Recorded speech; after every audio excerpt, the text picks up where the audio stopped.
convención en simple. ¿Cómo están? Bienvenidos, bienvenidas a este nuevo capítulo de la Convención en Simple. Vaya cómo ha pasado el tiempo, cómo todo se precipita, pero lo más importante es que estamos llegando al resultado final y muy bien informados, Alejandro. Fue una buena idea poner este programa en práctica, ¿no? Sí, estamos bastante contentos, muy satisfechos, llegan hartos comentarios por redes sociales, así que he hecho todo el esfuerzo por ser lo más perimanzanas posible. Sí, así que espero haberlo logrado. No, total, porque Alejandro, además de ser el director de la Fundación Pacto Social, puedes tomar tu café, además de ser abogado.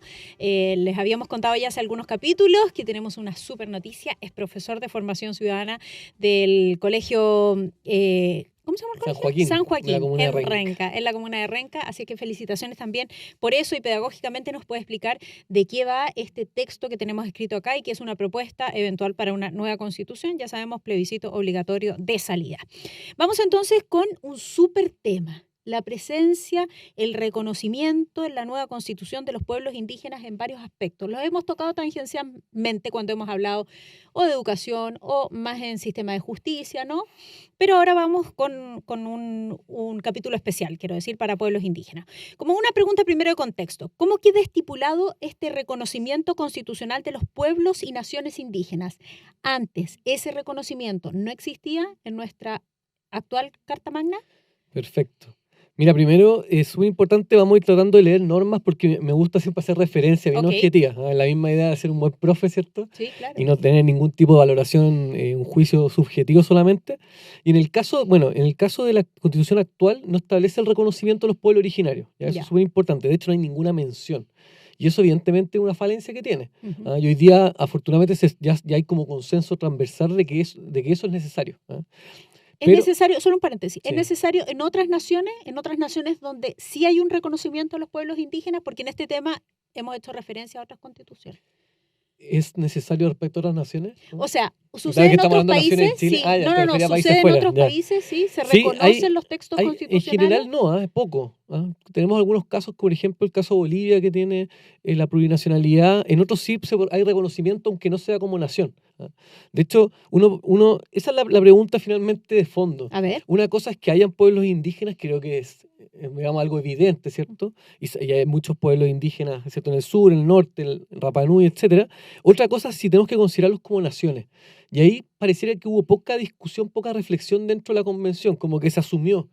Probablemente la presencia de los escaños reservados puede haber influido, ciertas alianzas políticas, porque yo creo que era una pregunta súper abierta. O al menos también discutir si todos esos pueblos indígenas representados, todos corresponden a naciones. Porque si uno busca un poco las definiciones de naciones, se habla de personas con un mismo origen, que eso creo que pasa en este caso de los pueblos originarios.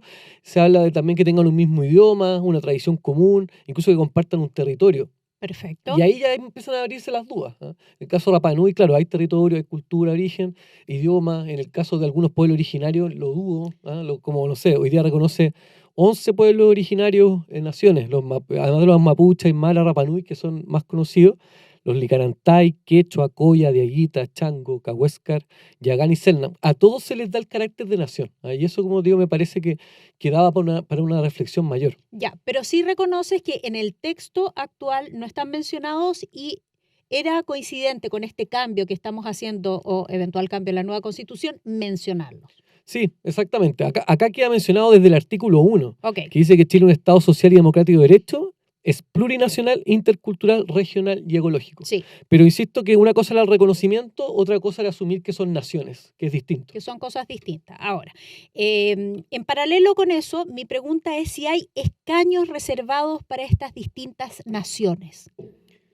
Sí, hay hartas cosas. Eso es muy importante tu pregunta, porque tiene efectos súper concretos.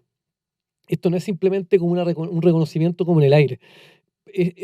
Hay escaños reservados en muchas instituciones. Establece el Congreso de Diputados y Diputadas, establece que el Congreso es plurinacional, ya por lo tanto tiene que tener escaños reservados.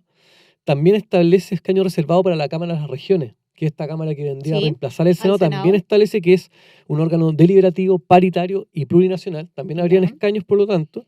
Después establece incluso en los órganos colegiados de representación popular. ¿Cómo cuáles? A nivel nacional, regional y comunal. Pensemos, por ejemplo, un consejo municipal. ¿Ya?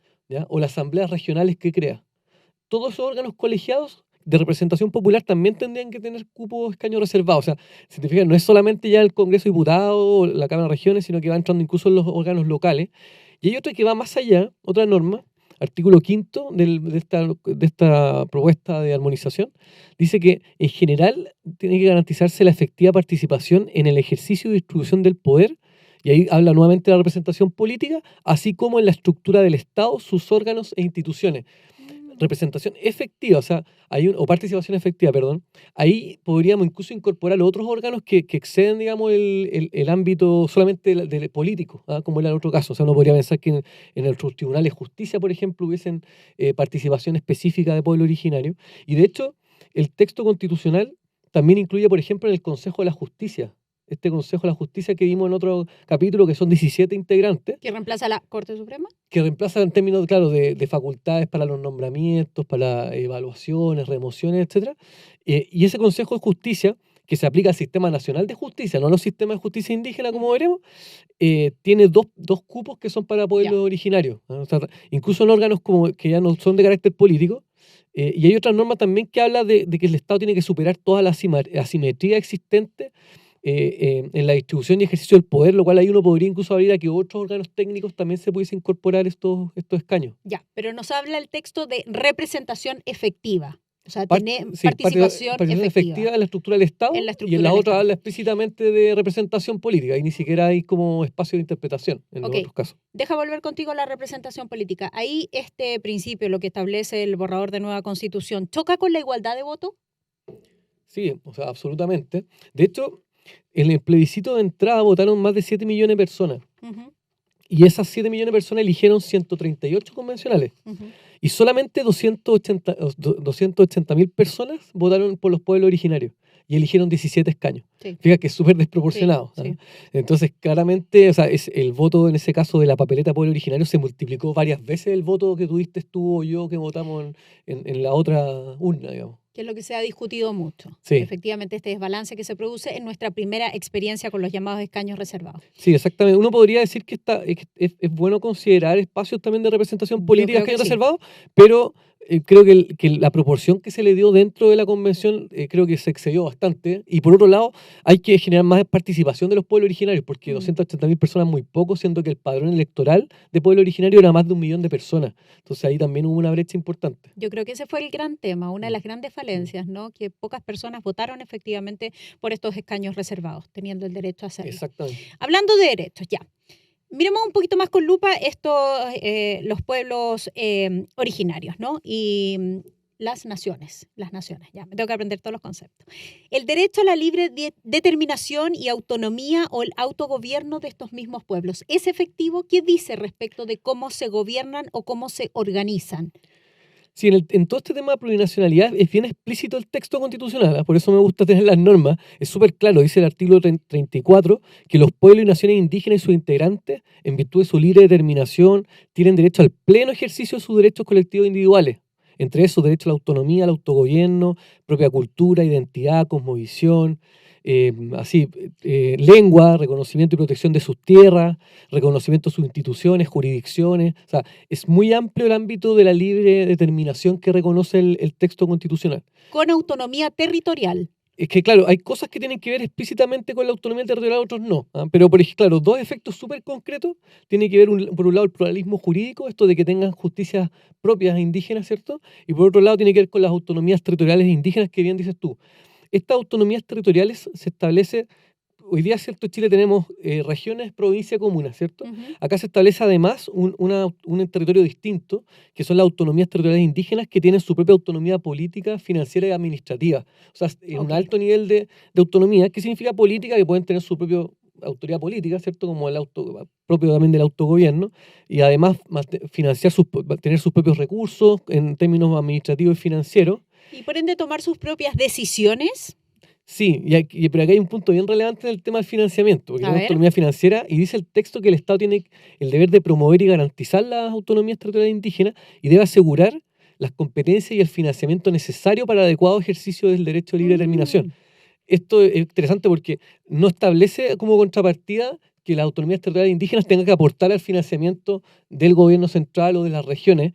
Por lo tanto, es más bien como unidireccional. O sea, el gobierno central sí debe financiar a esta autonomía, pero no necesariamente ellos tienen que financiar al resto del país. Lo entiendo Lo perfecto. cual que rompe un poco una lógica como de principio de solidaridad. Sí, Es como, me conviene, para gastar son autónomos, por decir así, pero respecto a los ingresos dependen del gobierno central. se entiende plenamente la diferencia. Hablemos de los sistemas de justicia, esto ya lo abordamos también en el capítulo en el que nos referimos a justicia, pero queremos ponerlo nuevamente acá. ¿El sistema de justicia es propio para cada uno de estos pueblos originarios que mencionaste? Distinto además al del resto de los chilenos, propio entre ellos y distinto al del resto de los chilenos. Esto es súper importante abordarlo bien, porque se ha discutido harto y hay como muchas dudas respecto a, como a casos concretos. Aquí el texto dice que el Estado reconoce los sistemas jurídicos de pueblos indígenas, los que en virtud de su derecho nuevamente a libre determinación coexisten coordinados en un plano de igualdad con el Sistema Nacional de Justicia. ¿Ya? Es súper importante cómo está reconocido, primero en términos súper amplios, reconoce los sistemas jurídicos indígenas, no excluye materias, no dice respecto a materias civiles, familiares, penales, deja todo súper abierto, y además dice coexisten coordinados en un plano de igualdad. O sea, el sistema de justicia tradicional como el de hoy día no está sobre los sistemas de justicia indígena, sino que al revés son paralelos. Ok. Eso es bien importante. Y no se quiso, de hecho, aprobar, por ejemplo, la voluntariedad para someterse al sistema de justicia indígena. Muchas Que veces, uno pueda decidir. exactamente, porque una persona de un pueblo originario puede legítimamente preferir el sistema nacional por sobre el sistema indígena, porque te da más garantía el sistema nacional, ¿cierto? Tienes leyes, tienes un recurso de apelación ante las cortes, tienes derecho a un abogado. Tiene más historia. Claro, y tienes más certezas. En cambio, el sistema de justicia indígena, la verdad que te deja mucho espacio abierto porque la verdad es que piensa que los últimos 200 años siempre hemos estado bajo el mismo sistema. Entonces, de hecho, probablemente muchos de estos pueblos que se reconocen como naciones ni siquiera tienen algo así como sistemas de justicia. Entonces, nuevamente acá hay como una norma que quedó muy abierta, deja bastante espacio de incertidumbre. Lo que sí, al menos se aprobó es que la Corte Suprema revise los fallos de la justicia indígena. Ya, entonces, ahí por lo menos hay un órgano que le da cierta unidad al menos como a las distintas resoluciones. Hay un ente, por lo que estoy entendiendo, que está más arriba, que rige, sí, y es superior tanto a la justicia, lo voy a poner entre comillas, chilena, como a la justicia de los pueblos originarios. Para imaginarlo, sí, aunque el borrador dice expresamente que ya no tiene esa supremacía, esa jerarquía. Dice que la Corte Suprema tiene ciertas competencias, ciertas materias, no está arriba. Ajá. De hecho, por eso se creó el Consejo de Justicia, que sí tiene un rol como más desde arriba. Ya, pero sí lo que tenemos claro es que la justicia del resto de los chilenos, comillas, y los pueblos originarios pesa exactamente lo mismo.